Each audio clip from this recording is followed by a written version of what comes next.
2 Samuel 17:1. Moreover, Ahithophel said unto Absalom, Let me now choose out 12,000 men, and I will arise and pursue after David this night. And I will come upon him while he is weary and weak-handed, and will make him afraid. And all the people that are with him shall flee. And I will smite the king only. And I will bring back all the people unto thee. The man whom thou seekest is as if all returned. So all the people shall be in peace. And the saying pleased Absalom well, and all the elders of Israel. Then said Absalom, Come now, Hushai the Archite also, and let us hear likewise what he saith. And when Hushai was come to Absalom, Absalom spake unto him, saying, Ahithophel hath spoken after this manner. Shall we do after his saying? If not, speak thou. And Hushai said unto Absalom, The counsel that Ahithophel hath given is not good at this time.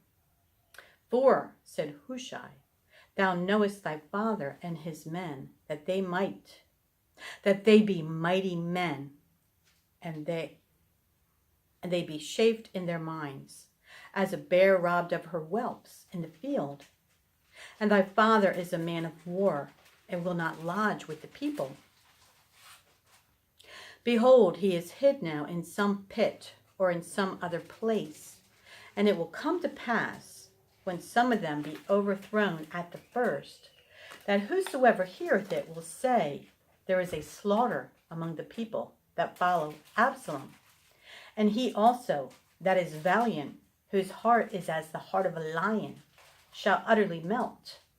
For all Israel knoweth that thy father is a mighty man, and they which be with him are valiant men. Therefore I counsel that all Israel be generally gathered unto thee, from Dan even to Beersheba, as the sand that is by the sea for multitude, and that thou go to battle in thine own person. So shall we come upon him in some place where he shall be found, and we will light upon him as the dew falleth on the ground. And of him and of all the men that are with him, there shall not be left so much as one. Moreover, if he be gotten into a city, then shall all Israel bring ropes to that city, and we will draw it unto the river, until there be not one small stone found there. And Absalom and all the men of Israel said, The counsel of Hushai the Archite is better than the counsel of Ahithophel. For the Lord had appointed to defeat the good counsel of Ahithophel, to the intent that the Lord might bring evil upon Absalom. Then said Hushai unto Zadok and to Abiathar the priests, Thus and thus did Ahithophel counsel Absalom, and the elders of Israel, and thus have I counseled. Now therefore send quickly, and tell David, saying, Lodge not this night in the plains of the wilderness, but speedily pass over, lest the king be swallowed up, and all the people that are with him. Now Jonathan and Ahimaaz stayed by Enrogel, for they might not be seen to come into the city. And a wench went and told them, and they went and told King David. Nevertheless, a lad saw them and told Absalom.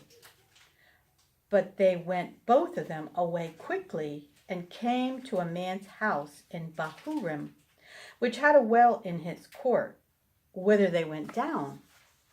And the woman took and spread a covering over the well's mouth, and spread ground corn thereon, and the thing was not known. And when Absalom's servants came to the woman to the house, they said, Where is Ahimaaz and Jonathan? And the woman said unto them, They be gone over the brook of water. And when they had sought and could not find them, they returned to Jerusalem. And it came to pass, after they were departed, that they came up out of the well, and went and told King David, and said unto David, Arise, and pass quickly over the water, for thus hath Ahithophel counseled against you.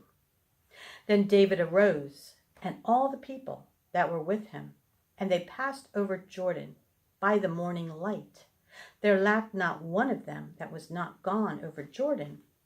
And when Ahithophel saw that his counsel was not followed, he saddled his ass and arose, and gat him home to his house, to his city, and put his household in order, and hanged himself, and died, and was buried in the sepulchre of his father. Then David came to Mahanaim, and Absalom passed over Jordan, he and all the men of Israel with him. And Absalom made Amasa captain of the host instead of Joab, which Amasa was a man's son, whose name was Ithra, an Israelite, that went in to Abigail, the daughter of Nahash, sister to Jeriah's, Joab's mother. So Israel and Absalom pitched in the land of Gilead. And it came to pass, when David was come to Mahanaim, that Shobi, the son of Nahash of Rabbah, of the children of Ammon, and Machir, the son of Amiel of Lodibar, and Barzillai, the Gileadite of Rogelim, brought beds and basins and earthen vessels, and wheat and barley and flour and parched corn and beans and lentils and parched pulse and honey and butter and sheep and cheese of kine for David and for the people that were with him to eat. For they said, The people is hungry and weary and thirsty in the wilderness. John 19, verse 23. Then the soldiers, when they had crucified Jesus, took his garments and made 4 parts, to every soldier a part, and also his coat. Now the coat was without seam, woven from the top throughout. They said therefore among themselves, Let us not rend it, but cast lots for it, whose it shall be, that the scripture might be fulfilled, which saith, They parted my raiment among them, and for my vesture they did cast lots. These things therefore the soldiers did. Now there stood by the cross of Jesus his mother and his mother's sister, Mary the wife of Cleopas, and Mary Magdalene. When Jesus therefore saw his mother and the disciple standing by, whom he loved, he saith unto his mother, Woman, behold thy son. Then saith he to the disciple, Behold thy mother.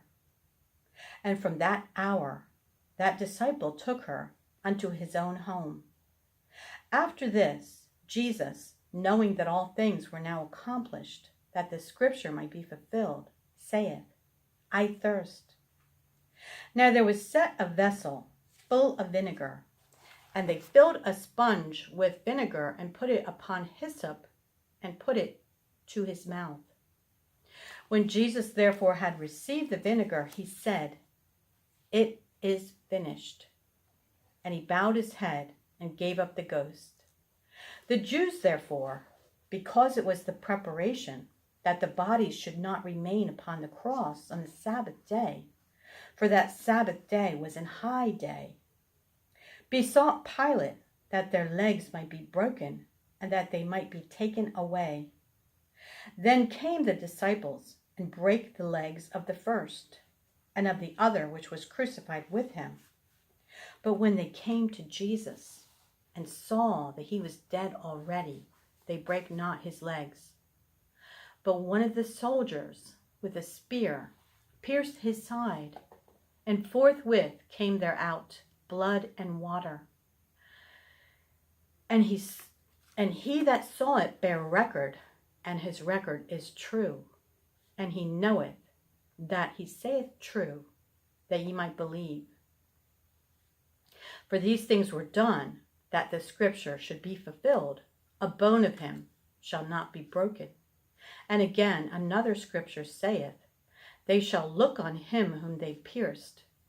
And after this, Joseph of Arimathea, being a disciple of Jesus, but secretly for fear of the Jews, besought Pilate that he might take away the body of Jesus. And Pilate gave him leave. He came therefore and took the body of Jesus. And there came also Nicodemus, which at the first came to Jesus by night, and brought a mixture of myrrh and aloes, about 100 pound weight.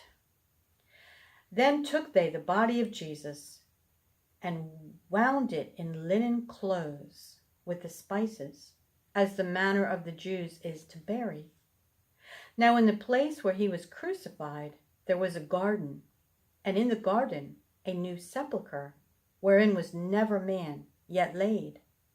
There laid they Jesus, therefore, because of the Jews' preparation day, for the sepulchre was nigh at hand. Psalm 119, 129. Thy testimonies are wonderful, therefore doth my soul keep them. The entrance of thy words giveth light, it giveth understanding unto the simple. I opened my mouth and panted, for I longed for thy commandments. Look thou upon me, and be merciful unto me, as thou usest to do unto those that love thy name. Order my steps in thy word, and let not any iniquity have dominion over me. Deliver me from the oppression of man, so will I keep thy precepts. Make thy face to shine upon thy servant, and teach me thy statutes. Rivers of waters run down mine eyes, because they keep not thy law. Righteous art thou, O Lord, and upright are thy judgments. Thy testimonies that thou hast commanded are righteous and very faithful. My zeal hath consumed me, because mine enemies have forgotten thy words. Thy word is very pure, therefore thy servant loveth it.